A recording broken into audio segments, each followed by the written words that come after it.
When CEOs start bragging about something, you might want to pay attention. And right now, what they're bragging about is not hiring that many people. In the past, reducing headcount was a sign of weakness. It was a sign that your company wasn't doing as well as it thought it was going to do, and therefore it was pulling back, and that was something to be ashamed of strategy-wise. But recently, CEOs have started changing their tune. This was talked about in the Wall Street Journal. Staff cuts is no longer something to be embarrassed by. Instead, it is a positive now in today's environment that you are shrinking your workforce and focusing more on replacing your workers with AI. For example, Wells Fargo's chief executive proudly announced that they have reduced headcount for 20 consecutive quarters. That is 5 years of decreased headcount.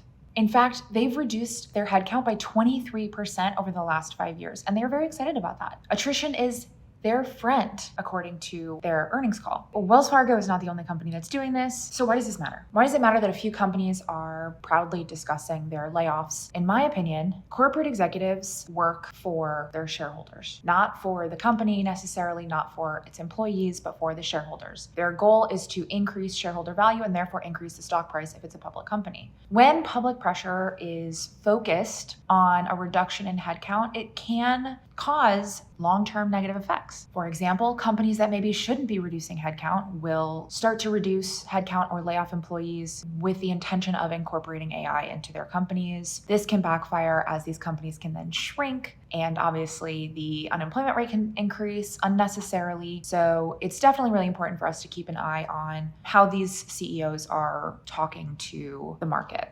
As of right now, I'm not super comforted by the fact that they're really excited about the fact that they're allowing this attrition to occur. They're not refilling positions when somebody leaves, and they're conducting layoffs. And I think when companies decide that they're proud of this, it means that this isn't a trend that's going to go away anytime soon. So what do you think?